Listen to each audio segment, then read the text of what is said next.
कांग्रेस जिला के सभापति, संविधान सभा के सदस्य, युवा नेता कृष्ण प्रसाद यादव जी, इसी तरह इस कार्यक्रम के प्रमुख अतिथि और केंद्र से प्रतिनिधि आए हुए हैं। प्रमुख अतिथि नेपाली कांग्रेस पार्टी के केंद्रीय सदस्य, संविधान सभा सदस्य, पूर्व मंत्री रामकृष्ण यादव जी, इसी तरह इस कार्यक्रम के विशेष अतिथि रोहतक नेपाली कांग्रेस जिला के उप सभापति सुनील यादव जी, नेपाली कांग्रेस क्षेत्र नंबर 4 के सांसद देव प्रसाद तिमल सिन्हा जी, नेपाली कांग्रेस पार्टी के सचिव हृदय यादव जी, जिला कार्य समिति के सदस्य साथीगण, नेपाली कांग्रेस पार्टी से निर्वाचित मेयरगण और सभी महाधिवेशन महासमिति सदस्यगण और नेपाली कांग्रेस के वार्ड के नेपाली कांग्रेस के सभापतिगण, उसी तरह और तमाम योद्धा नेपाली कांग्रेस के यह आज के विरोध सभा में उपस्थित तमाम योद्धागण में मेरा हार्दिक जय नेपाल का अभिवादन करता हूं। जय नेपाल।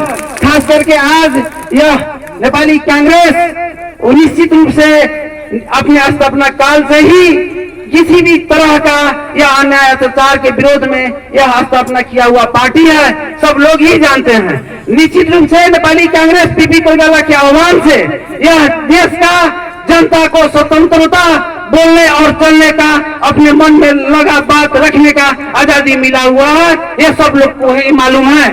नेपाली कांग्रेस निश्चित रूप से पीपी कोइराला का एक विचार से यह ऐसा रुख है, यह एक ऐसा वृक्ष है, यह वृक्ष से सभी लोगों को शीतल मिलता है। इतना ही नहीं, यह केपी सरकार जो तनाशाही सरकार है, जो निकम्मा सरकार है, यह लोकतंत्र के माध्यम से यह इस देश का प्रधानमंत्री है। इनको हम लोग का पार्टी, हम लोग हारते हुए भी इनको स्वागत किया हुआ था। नेपाली कांग्रेस का केंद्रीय सभापति आदरणीय नेता हम लोग का शेर बहादुर देवा जी, ये लोग सभी लोग से मालूम है।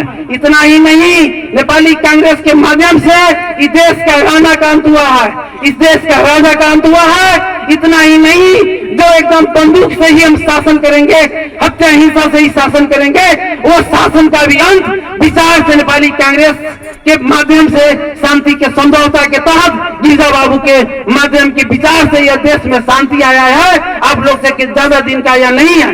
कुछ ही वर्ष पहले 62 और 63 के शांति समझौता के तहत इस देश में समझौता हुआ है और शांति आया हुआ है। इतना ही नहीं, नेपाली कांग्रेस जब 70 साल में निर्वाचन जब हार रहा था, उस समय नेपाली कांग्रेस को ये सब वक्तव्य 64 साल के निर्वाचन में आप लोग देखे होइएगा।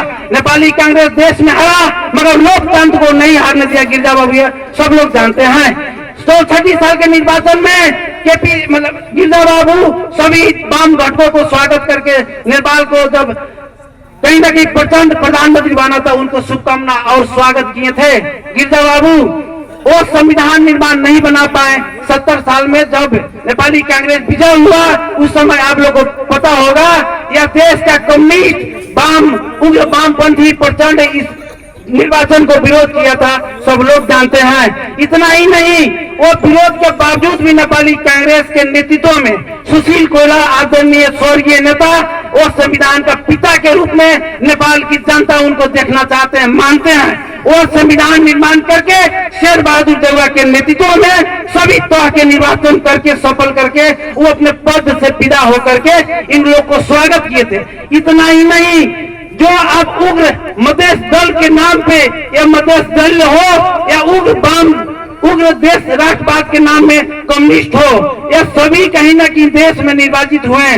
नेपाली कांग्रेस के इससे कोई दुख नहीं हुआ। नेपाली कांग्रेस सभी निर्वाचित दल को, बहुमत प्राप्त किए दल को स्वागत किए शेर बहादुर देवा जी। लेकिन उन्होंने कहा कि देश चलाइए, लोकतंत्र के नाम से देश चलाइए। लेकिन आज हम कहना चाहते हैं, क्या लोकतंत्र यही कहता है कि भी सरकार कहाँ आपका संस्कार गया? यह जो आप घिनौना काम किए हैं, एक लोकतंत्रवादी, समाजवादी और गांधीवादी नेता रामचंद्र पटेल जी के साथ जो दुर्व्यवहार किए, वो घोर बरतना नेपाली कांग्रेस रोहतक के तमाम साथी यहाँ से करना चाहते हैं। इतना ही नहीं, आज जो यह सरकार जो को मापदंड चुनावी घोषणा किए थे, घोषणा पत्र में जो कहा था कि देश के तमाम विकास का योजना काम करेंगे, ये देश को अगर शांति, अगर बहुमत मिला, जो मुद्दा है, जो संबोधन या मधेश का मुद्दा हो या जनजाति का मुद्दा हो या दलित का मुद्दा हो या महिला का मुद्दा हो, तमाम मुद्दा के ऊपर हम काम करेंगे। लेकिन यह सरकार, यह केपी सरकार, वाम घटक या मधेशवादी दल का यह मुद्दा कहाँ है, कौन है, भूला हुआ है, मरा हुआ है, पड़ा हुआ है, कान में तेल रख करके अंधा और बहरा बन करके शासन में टिका हुआ है। हम आप लोग तमाम साथी से कहना चाहते हैं, इतना ही नहीं, यह जो काम कार्य करना चाहिए था, इन्होंने कहा था सभी बेरोजगार को विदेश से हम ले आकर के इस देश में रोजगार का वातावरण बनाएंगे। क्या एक बार भी संसद से इस विषय पर बहस हुआ है? आपका जो अभी सांसद जीता हुआ है, क्या बहस किया है? नहीं किया है भाइयों। और हमारे आदरणीय गण से हम आपको जानकारी देना चाहते हैं, इतना ही नहीं, कोई किसान के लिए एक बार भी सुने हैं कि किसान तमाम आज किसान भाई मर रहे हैं, किसके लिए? तो बीज नहीं है, खाद नहीं है, कोई सुविधा नहीं है। क्या इसके लिए कोई नीति के बहस आप संसद में दुनिया है? यह हमारे प्रतिनिधि अगर जाते हैं जीत करके तो उसका काम क्या होता है? आकर के गांव में भाषण करना नहीं, तमाम गरीब किसान जनता के लिए वहाँ कानून बनना चाहिए और सुविधा देने के लिए, अधिकार के लिए बहस होना चाहिए। इस पर कोई भी संसद में बहस नहीं हो रहा है। आप लोगों को जानकारी देना चाहते हैं।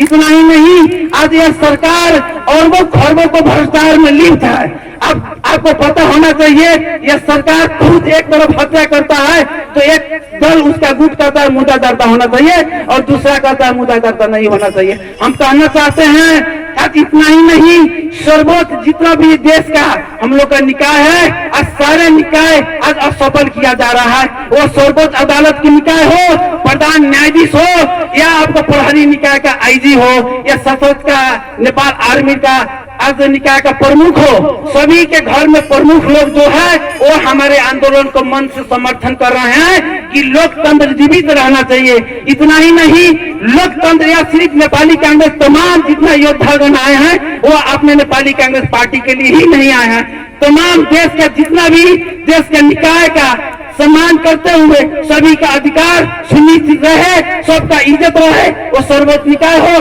प्रहरी निकाय हो, हम लोग ये आंदोलन और विरोध सभा सभी के इज्जत के लिए है। यह निश्चित रूप से आज कहीं न कहीं जो सरकार का रवैया है, सर्वोच्च निकाय से लेकर के सभी निकाय में जो हाथ डालने का प्रयास किया है वो लोकतंत्र का खिलाफ है। आज सुनो रहिएगा, एक देश का युद्ध को, एक देश को द्वंद्व को, हत्या हिंसा को राजनीतिक अंत करने में वर्षों लगा।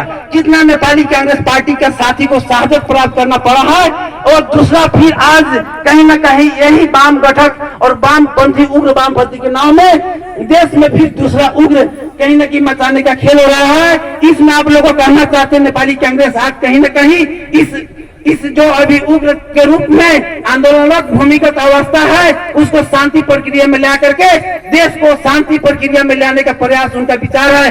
कहीं यह उग्र जो वामपंथी सरकार है उसका नियत ऐसा नहीं है, फिर तो देश में उछाल हो और आतंक मचे, यह नेपाली या जो सरकार है उसका सोच है।